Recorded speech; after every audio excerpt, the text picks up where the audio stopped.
فرمایا اگر موت کے سختیوں سے بچنا چاہتے ہو ہر نماز کے بعد چند آیتیں قرآن کی پڑھا کر۔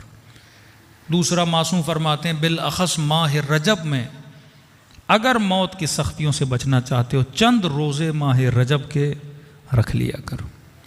تیسرا فرماتے ہیں اگر موت کی تکلیف سے بچنا چاہتے ہو تو اپنی ماں سے اپنے باپ سے صلہ رحم کیا کرو۔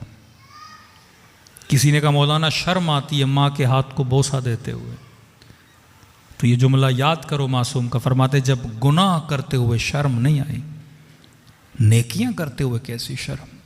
مرنے کے بعد پچھتاؤ گے، اس ماں کے جانے کے بعد پچھتاؤ گے، اس باپ کے جانے کے بعد پچھتاؤ گے کہ جب تک نعمتیں تھیں تم نے اس نعمت سے کوئی فائدہ نہیں لیا۔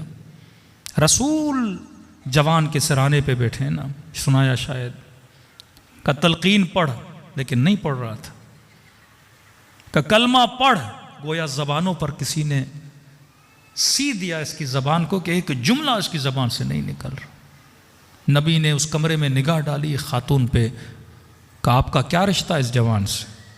کہنے لگے یا رسول اللہ میں اس کی ماں ہوں۔ کہ بیٹے سے ناراض ہو؟ کہتے یا رسول اللہ 3 سال گزر گئے یہ مجھ سے جفا کرتا رہا، راضی نہیں ہوں میں اس سے۔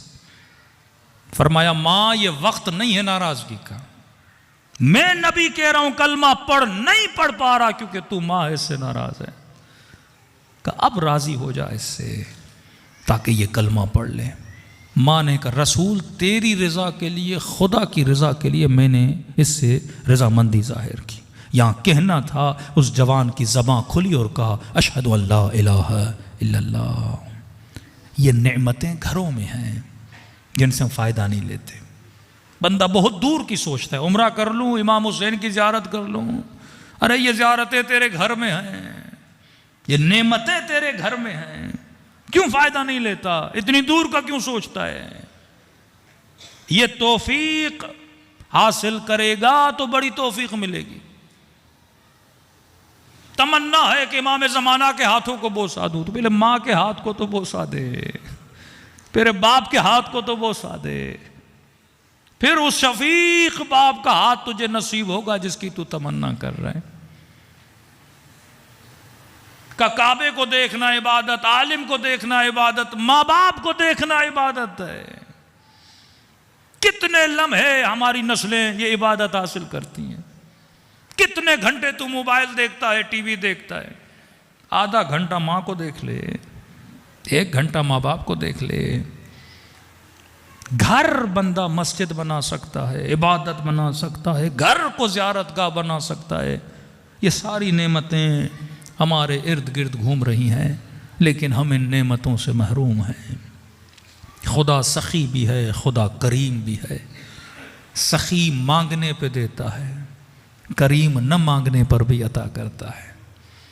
کیا یہ کرم الہی نہیں کہ تجھے مجلس حسین میں بلایا؟ دنیا والوں کی آنکھیں خشک ہیں، کیا یہ کرم خدا نہیں کہ اس نے تجھے ذکر حسین اور مصیبت حسین کے آنسو عطا کیے ہیں؟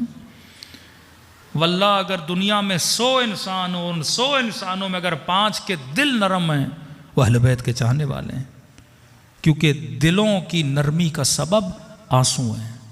ذکر حسین دل کو سخت ہونے ہی نہیں دیتا۔ 6 دن بندے نے گناہ کیے، پھر کسی مجلس میں جا کے حسین دل کو نرم کر دیتا ہے۔ پورا سال بندے نے گناہ کیے، پھر محرم کے 2 مہینوں میں بلا کے انسان کے دلوں کو نرم کر دیتا ہے۔ یہ آب حیات جو خدا نے آپ کو دیا ہے، کہ پھر بھی اگر دل کی نرمی چاہتے ہو دعائے کمیل پڑھو، پھر بھی دل کی نرمی چاہتے ہو دعائے ندبہ پڑھو، مناجات امیر المومنین پڑھو، اور زیادہ دل کو نرم کرنا چاہتے ہو ہر رات اندھیروں میں اٹھ کے نماز شب پڑھو، کیونکہ نرم دلوں میں خدا رہتا ہے اور انہی دلوں پہ معرفت کے چشمے ظاہر ہوتے ہیں۔ خدا کا شکر کریں، یہ نعمت خدا نے اہل بیت کے چاہنے والوں کو دی ہے۔ وَاضْحَكُوا قَلِيلًا وَابْكُوا كَثِيرًا، کم ہنسا کرو، زیادہ رویا کرو۔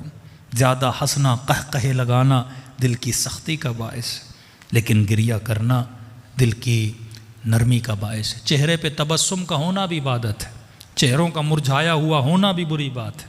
مومن حشاش اور بشاش ہوتا ہے، لیکن جب اللہ کے عبادت پہ آتا ہے تو اس کا دل وجود خدا کے عشق کی گرمی میں آ کر یہ پگھل جاتا ہے، نرم ہو جاتا ہے، اور وہ خود کہتا ہے اَمَّن یُجِیبُ الْمُضْطَرَّ اِذَا دَعَاهُ وَیَکْشِفُ السُّوءَ، اے ٹوٹے ہوئے دلوں کی آواز سننے والے، اے فریاد کرنے والوں کی آواز سننے والے۔ یہ جملے معصومین کے ہیں، واللہ اس سے بڑی نعمت نہیں ہو سکتی۔ ہر بہانے سے وہ بلاتا ہے اور ہمارے دلوں کو نرم کرتا ہے، اور دل کی نرمی ہی استجابت دعا کی نشانی ہے۔ عرض کیا کہ وہ کریم ہے،